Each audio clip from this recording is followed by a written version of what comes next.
Welcome friends, नमस्कार मित्रांनो, मी रंजना's campaign व्लॉगमध्ये तुमच्या सर्वांचं स्वागत करते। नवीन वर्षातल्या पहिल्या संकष्टी चतुर्थीच्या दिवशी इच्छापूर्ती योग जुळून येत आहे। नवीन वर्षातल्या पहिल्या संकष्टी चतुर्थीबद्दलच आज आपण जाणून घेणार आहोत, कारण दर महिन्याला येणारी ही चतुर्थी आपल्या इच्छापूर्तीसाठी विशेष मानली जाते। पण वर्षातली पहिली संकष्टी अधिक महत्त्वाची असते। या दिवशी गणपती बाप्पा आपल्या सर्व मनोकामना पूर्ण करतात असं मानले जातं। त्यामुळे इच्छापूर्तीसाठी कोणते खास उपाय या दिवशी करावेत आणि या संकष्टीचं महत्त्व काय आहे हेच आज आपण या व्हिडिओमधून पाहणार आहोत। चला तर मग जाणून घेऊया संकष्टी चतुर्थीचा शुभ मुहूर्त, या दिवशी करायचा पूजाविधी आणि प्रभावी उपाय। पण त्याआधी आमच्या चॅनलला सबस्क्राइब करा। हिंदू धर्मात गणपती बाप्पाला विशेष महत्त्व आहे। गणपतीला प्रथम पूजनीय देवतेचा दर्जा आहे। गणपतीला संकष्ट चतुर्थी समर्पित आहे। या दिवशी गणेशाची भक्तिभावानं पूजा आणि व्रत केले जातं। या व्रताच्या प्रभावानं आर्थिक अडचणी दूर होऊ शकतात अशी मान्यता आहे। यासह उत्पन्न, सुख आणि सौभाग्य वाढ होते असं म्हणतात। चला तर मग पौष संकष्ट चतुर्थीची तिथी आणि शुभ मुहूर्त आधी बघूयात। पंचांगानुसार प्रत्येक वर्षी महिन्याच्या कृष्ण पक्षातील चतुर्थी तिथीला संकष्ट चतुर्थी साजरी केली जाते। त्यानुसार पौष कृष्ण पक्षातील चतुर्थी तिथी 17 जानेवारी रोजी पहाटे 4:06 सुरू होणार आहे। तर दुसऱ्या दिवशी म्हणजे 18 जानेवारी रोजी सकाळी 5:30 ही तिथी समाप्त होईल। सनातन धर्मात उदय तिथीला महत्त्व आहे। त्यानुसार संकष्ट चतुर्थी 17 जानेवारी रोजी साजरी केली जाणार आहे। ज्योतिषशास्त्रानुसार पौष संकष्टी चतुर्थीला सौभाग्य योग तयार होत आहे। हा योग मध्यरात्री 12:57 पर्यंत राहील। या शुभ प्रसंगी शिववास योग देखील तयार होत आहे। या दिवशी देवांचे देव महादेव कैलासावर विराजमान असते। या योगामध्ये श्री गणेशाचं पूजन केल्यानं साधकाच्या सर्व इच्छा पूर्ण होऊ शकतात असं सांगितलं जात आहे। शिवाय या दिवशी इच्छापूर्तीचा योग जुळून आलाय। त्यासाठी संकष्ट चतुर्थीच्या दिवशी श्री गणेशाचं पूजन आवर्जून करावं।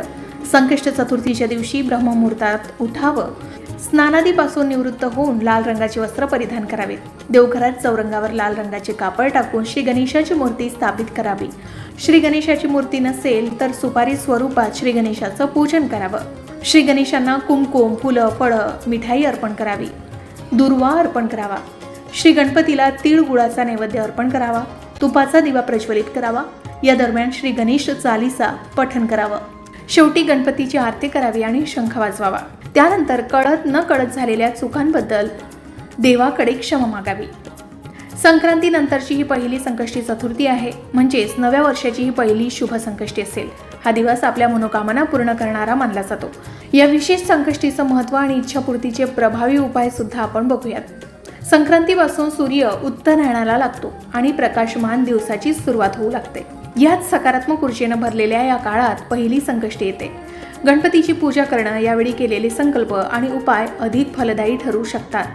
पौष संकष्ट चतुर्थीच्या दिवशी श्री गणेशाला 21 दुर्वा अर्पण करत ओम वक्रतुंडाय होम या मंत्राचा जप करावा। दुसरा उपाय म्हणजे श्री गणेशासमोर तिळाच्या तेलाचा दिवा लावून मनोकामना मनात धरावी आणि गणपती बाप्पांचं नामस्मरण करावं। तिसरा उपाय म्हणजे संकष्ट चतुर्थीच्या दिवशी लाल कपड्यात तांब्याचे नाणे बांधून श्री गणेशासमोर ठेवावे आणि नंतर ते धनस्थानी ठेवावे। यामुळे आर्थिक अडचणी दूर होण्यास मदत मिळू शकते असं म्हणतात। शिवाय संकष्ट चतुर्थीच्या दिवशी गणपती अथर्वशीर्ष किंवा ओम गण गणपते नमः या मंत्राचा 108 वेळा जप करावा। इच्छापूर्तीसाठी हे उपाय अत्यंत फलदायी मानले गेले। श्री गणेशाला या दिवशी तीळ आणि गुळाचा पदार्थ नैवेद्य म्हणून ठेवावा। तीळ आणि गुळाचा पदार्थ नैवेद्याला ठेवल्यास आपल्या घरात समृद्धी येते। शिवाय या दिवशी गोडधोड पदार्थांचं सेवन करून आनंद साजरा करावा असं सांगितलं जातं। तर मंडळी, नवीन वर्षातील पहिल्या संकष्टी चतुर्थीचे हे विशेष उपाय आणि महत्त्व आपण जाणून घेतले। जर तुम्हाला तुमच्या मनोकामना पूर्ण करायच्या असतील तर या पवित्र दिवशी श्रद्धेनं आणि भक्तिभावानं गणपती बाप्पाची पूजा आवर्जून करावी आणि दिलेल्या उपायांचा अवलंबही नक्कीच करावा। संक्रांतीनंतरची ही पहिली संकष्ट चतुर्थी संकटहर्त्याची पूजा करून आपल्या जीवनात सकारात्मक बदल घडवण्याची सुवर्ण संधी मानली गेली। आपणही उपाय अवश्य करून आपलं जीवन सुख समृद्धीनं परिपूर्ण नक्कीच करू शकतो। आशा आहे की हा व्हिडिओ तुम्हाला आवडला असेल। ही माहिती तुम्हाला नक्कीच उपयोगी पडेल।